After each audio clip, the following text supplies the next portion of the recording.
Okay. So, I guess first off, so what is the RISE program? So Brothers on the Rise is something that a good friend of mine, and he's a coordinator at the University of Central Florida right now. His name is Jeremy Jones. So he started it because he does Brothers on the Rise, and he has Brother to Brother program at UCF that he's already doing. So he kind of reached out to Oviedo High School and Miss Cameron to start the Brothers on the Rise program. And that's basically what we do is talk to a lot of students from the minority background, or just pretty much trouble at this campus. Most of them was freshmen and sophomores, but we did have juniors and seniors. Okay. And we just met up with the guys and just wanted to create a program where they can see that it's more to life than what they're seeing, and have a personal conversation with them about their mental health, financial literacy, life after high school, what are their plans for the future. So we pretty much set them up with a lot of things like that. We had different people come out to meet with them. Like our previous one that we did, we had Black architects from Orlando come out. Okay. And they gave away an Xbox. They gave away some toys for the guys and talked to them about like a lot of stuff they didn't know. Like a lot of the stuff they were wearing, they didn't know that architects can become fashion designers. So a lot of them didn't know that. They didn't know who Virgil was, and Virgil, like, he's big with like Gucci and creating different stuff that a lot of famous people wear. So they didn't know that, and they was interested to get the kids to see the facade of what they're normally seeing from rappers and stuff like that. Because that's all he was talking about, rappers, sports. And we just kind of just create that program to get them a different view of everything. You got guys that, all the guys, they think they're basketball players. Yeah. You tell them, like, this don't work out, what are you going to do? Exactly. They have no plan. So Brothers on the Rise program was really keep them straightforward and have a good plan moving forward for them. So it was a great program we created, and it was doing well. They always invited us back, come back and do more. We get more and more students each time. And we was, before COVID, we was on path of getting a female, I don't think we're going to call it Sisters on the Rise, but we're going to get the females involved as well. Oh, okay. But COVID happened, So right now it's just the male students, right, at this point? Just the male students, yeah, right now at this point. We had at least almost 20 students that we was offering with. We got the kids to come out and do UCF, give them a tour, and got to let them see the football side, the football stadium and stuff like that. And they loved it. Like, we was planning a lot for the kids. Yeah. You know, COVID happened. We'll get back to it. Now, are these students that are recommended to you? They give you a list of students? Yeah, so the school is in charge of who's in the program, who's not. And I guess they reach out to the parents and see if the parents will do it. And a lot of parents surprisingly reach out to us and like, hey, we love what you're doing for our child. Any way you guys can like give more, they want more mentorship from us to help the kids, because they see that the parents can't get to them. Yeah. Maybe somebody that's been in their shoes a little bit like me, probably not too far off. I'm probably like maybe probably 10 years older than these guys. Yeah. Not too far off than what their parents would be. And I've been in their shoes, and I understand what's going on in culture today. So me being that in control of that, helping the kids was amazing. The President of the Rock program, I feel like it's very helpful, and I feel like most schools should have a program like that. Yeah. And I feel like more administrators in schools should get like students involved. Reach out to these colleges and say, hey, you guys have a program where you guys have, like most colleges have a program where guys do stuff like this. They just don't go to schools a lot and make it, they more go to like, hey, we're gonna go to this school and help out. They don't make it where like a bi-weekly thing to come out there and really help the kids. The kids need it. Yeah. They need kids, because a lot of kids don't have big brothers, they don't have a father. Yeah. So they either have their mom, their grandparents. I know I hear a lot of kids are either adopted, they have grandkids, or their grandparents, or their mom that's always working, so they don't really have nobody to really sit them down and understand that, listen, it's more than just being in trouble, being in class time. It's really, the real world is real. So we got that talking to the students, letting them know that the real world is real. Yeah. Like, you can go out there and think you got it all figured out because you think you're the man of the house right now. You don't got it figured out. Exactly. So that's why the program was so special for not only the students but for me as well to do. Yeah. And Dr. Daniels and Miss Cameron, all of them appreciated and loved, and they loved what we were doing for the kids. That's really nice, because as a classroom teacher, I try to, reach some of the students as well. Yeah. Now, I'm a little older, so, sometimes they don't see the value in what I'm saying. And, sometimes just in the classroom, like you said, they're trying to be, on, so, they can't really hear that. But, in an environment where they're, you know, not separated, but less of a crowd, you know, they can really hear that message more. So yeah, you know guys, they're young, so man, you got certain guys that think, oh, if I'm showing out, yeah, disrespecting the teachers, the girls like it, yeah, have that mindset of thinking that's cool. yeah. But when you sit them down in a setting, put them in a circle, and you have those deep conversations about things they wouldn't expect, and you hear the responses from them, it's like, wow, okay, his kid knows, like, this kid is smarter than what we think. Exactly. His grades might not have reflected. Yeah. Like, this kid knows, he just doesn't have that motivation, or that person motivating him to really want to do the work or succeed or chase the dream. Yeah. And so that's why the program was so special, because we could just literally sit kids in a circle and just really talk to them. You know, I remember the one conversation we had with a kid where we talked about, I was talking to her, I was like, man, how do y'all talk to women? And I just had, they was just like, oh, and I was like, seriously, how y'all talk to women? Because I was getting to a point where how they have to respect women. So a lot of guys think that way they talk to women, or especially young, I'm trying to teach them at a young age that there's certain ways you need to talk to women and respect them, especially with a lot that's going on right now. Yeah. A lot of women want their respect, and they haven't been getting it. So teaching them at a young age, at the age they are now, which is their puberty point, they need to know, like, this is the birds and the bees, this is how it goes, this is what you do not do when you talk to women, this is how you approach them. You don't.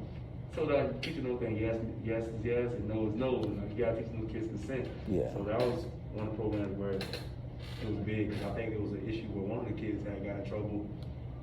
He was in the program, and he got in trouble for sexual harassment or something like that. So he got kicked out of school. So that's why I was big on talking to the kids, like, man, you gotta know how to treat women. Like, it's not cool. Things rappers and people telling y'all what y'all see on these shows is not real. You cannot do that. You can't get away with it. So that program was very special. There's so many different ways, so many different avenues and conversations that we had with those kids that I feel like was helping, was really helping, which is needed. And you're assumed to be an administrator. Hopefully you can implement a program like that and help and reach out, because that's what the biggest thing is. Kids need people that can relate to him and really talk to them. Because a lot of parents don't have open conversations with their kids. Even a lot of friends don't have a lot of open conversations with their kids. They think it's, or their friends, they think it's weak, or they think it's belittling them, something like that. So like, I think it's important that we have more younger people involved with the guidance of, you know, somebody a little older that can relate, but, you know, that have people that's in college so they can see that, hey, he did it. Why can't I do it? Like, I told this kid, I was like, man, I was a football player. I went to college and played football. I didn't like it. I transferred. What did I do? I didn't go back home and go back to the streets. I say, man, I'm going to go to community college. I let them know that it's okay to go to community college. There's nothing wrong with it. I'm going to community college, saving some money. Transfer to UCL. At the time of my life. And I ended up winning homecoming king. I did a lot out there that even my mom was proud, because she didn't expect me to do those things. My mom was always telling us, go to school. Get a decent job. Work for somebody. That's your life. Me, that's not my life. I don't want to do that.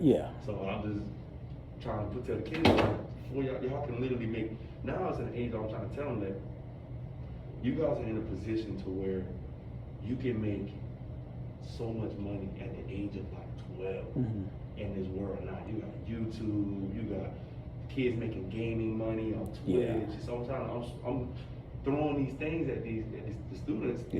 They know about it. Like, I play the game all the time. I'm like, hop on Twitch and make money from it. Or, I'm selling this. I'm always selling snacks. I say, why don't you save up and get you a vending machine? And they just looking like I'm telling them the number. They're like, wait, what? So you mean to tell me if I invest $600 to $1,000 into a vending machine, I can make back this over the years? And they looking at it like, I ain't never think of that. And I'm like, you just gotta open their eyes. Good idea. They think it's all they know is what they know. They don't know that, like, man, there's a lot of things you do not know that you think you know. You think it's just like, school is important. But the real world, you guys gotta really be prepared for. So I think like the Brothers on the Rock program was extremely amazing.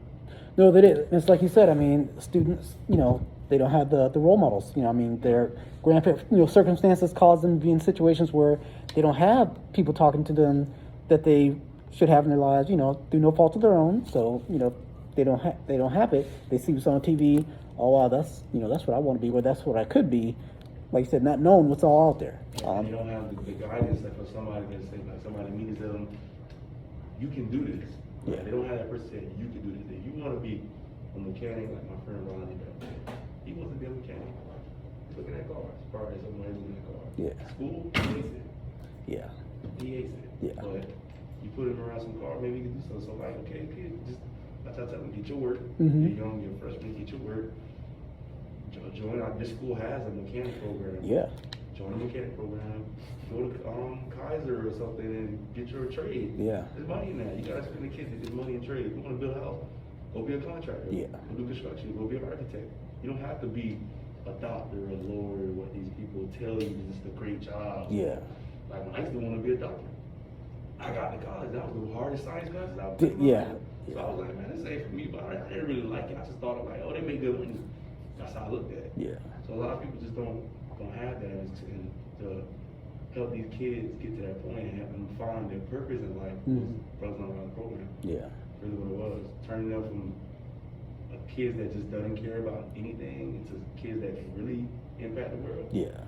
That was the main thing I liked about doing it. Is seeing kids being happy and getting kids good grades, we rewarding them, just sitting down talking with the guys and hearing their viewpoints on a lot of stuff. That's what the program's about, and which what we need and what we lack in this day and age, especially in the school system. So growing up, I didn't have nobody to come and tell me about anything. I didn't have much people telling me about how to apply for college. We had a guidance counselor for that, but it wasn't like somebody who just recently did it, like that you've seen, like, oh, this guy, this school, you see it down the street. So it's like, okay, he's there, what can I do? Yeah. So I didn't have that growing up. Me especially growing up in an area where it's not as nice as Oviedo. I'm from Fort Lauderdale, Florida, so everybody thinks it's the beach. It's not nice down there. Especially Miami around the corner.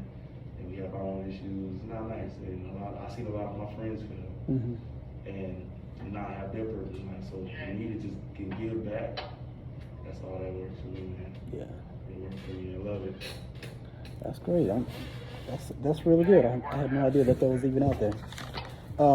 So you work part-time at UCF as well? So you do your thing here? When I was working at UCF, I'm no longer working at UCF. But I was working at UCF, I was working in the MAS office, the Multicultural Academic Support Services office. Okay. So they deal with multicultural students, all students across the board. They help them. When I do the kids, they had college counselors that would talk to students about what to do, how to do it, who to speak to, what you need to get involved with, is everything okay? Yeah. Those people that can bring comfort, and that's what transitioned over for me to do Brothers on the program and help out Mr. Jones. Because I see him do it with so many students, because a lot of college students go through stuff that people don't see and talk about. They think college is a wonderful thing and wonderful place, but a lot of people really go into problems in college. They go through a lot of stress. They go through a lack of finances, a lack of food, a lack of just resources. And to see that, it's like I can help the youth be prepared for what they're going to see if they're going to college. So, and working out there, I used to talk to a lot of students, kids my age, younger, some older, and just really just hear their thoughts and viewpoints on a lot of stuff they're going through. And I always just take mental notes. Because I don't write down everything. Yeah. Because the conversation is something so good, I remember. So I remember all the conversations I have with these students and just use that to transition to what I'm telling the younger students, so they won't be in that position when they get there. Yeah. So yeah, that's what I did. I just work around dealing with multicultural students all day and just talking to them. And then, so they have you here. Now, is this the ISS room? Is that what this is? Yeah, so I'm doing internal suspension. Okay. And I'm dealing with kids that's obviously in discipline. And it's not so bad. I mean, I still talk to the kids. If you know, like I talk to Ryan, that's how I knew he wanted to be a mechanic. So I kind of still try to open up with them and try to keep them all positive, because they come here and they just like, oh, I don't care. They come here almost every day and they just keep skipping class. And I'm trying to tell them, oh, you guys just don't go to class. Yeah. It's always, oh, my teacher don't like me. You've been saying that since middle school. Every teacher is not going to like you, is not the point. You don't even see that teacher for 1 year. Yeah. 1 year, on to the next teacher. So just get done with it and take it serious. But they'd rather just skip class, man, do what they want. But yeah, I'm on internal suspension and paraprofessional right now. It's just something I'm doing just for me to get myself prepared for my dreams. Yeah. Right now I'm studying to be a general contractor. Okay. Because I was always fascinated with construction growing up, so I'm trying to work on building houses. Nice. Yeah, man. Okay. So that's my goal. That's what I'm gonna be studying for. I like that. That's nice. Yeah, I'm fascinated by this program. I had no idea this was out there, and I'm, Oh yeah, so glad that. it's really nice. It's just because of COVID, we had to take a step back from it. So, Yeah. like UCF, they don't have much students. They have students on campus, but Mhm. not a lot, because of social distancing. Yeah. Then here, you don't want to just have random people come here visiting the kids Yeah. and stuff like that. So that's what we're going to do. Once the program gets back up and running, I'm pretty sure it's going to be a good program. Well-run program. And The kids that's here with me, it's a lot of kids that I'm going to recommend to be a part of it. yeah, I mean, I have a few students in my class. I mean, I can see would be good for the well, I have juniors. I don't know if that's Oh yeah, no, we have junior, senior, we have all. Okay. Yeah, we have them all because they all need help. Yeah. Because around your sophomore, junior year, that's when you should be applying. You should be taking your testing. Mm-hmm. You could apply for colleges around your junior year as well too. Yeah. So any of your junior, senior year. So that's what we're talking about that as well. So it doesn't matter what grade level, we can help. Because we also used to do like stuff at the Boys and Girls Club downtown and stuff like that Oh, as well. okay. So we talk to little kids all the way up to high school. Yeah. And so how long have you been working at Oviedo? Vito? Yeah. Since November. So you just. I recently started like October, November. Oh, okay. Yeah. I think it's November. Yeah. So I just started. And then. Nice, but I've been around a lot, but it's nice. So, Yeah. staff is good. Yeah, we do have a pretty good staff. I mean, we need more diversity, but Yeah. staff that we do have. Yeah. I every student that every teacher that I've come across, truly trying to help. They truly cares. So. Yeah, So, staff is good. So it's not so much so diverse campus. Yeah, that's true. Very limited, Yeah. So you gotta get what you get. Man. That's true. It is what it is. So. I'm not in a position of power to make that. No, I hear that. I feel But that. I do agree that diversity is key with not only just here but just everywhere. Yeah. It's just, especially with a lot of stuff that's been going on Mhm. with the government and what we've been seeing and what they've been seeing, the kids Yeah. have been seeing these past few months. Mm-hmm. We need a teacher that's going to bring us together as a whole and not divide us. Yeah. So, because you might have some teachers that look at that stuff that was going on as a great thing. Mm-hmm. Even though it's sad, but it's the reality of it. Yeah. Some teachers that was supporting it. So Okay. we won't know, but we need teachers that literally is just diverse. Yeah. No, that's wrong. Let's do it right. Exactly. Do it right way. That's true. All right. Well.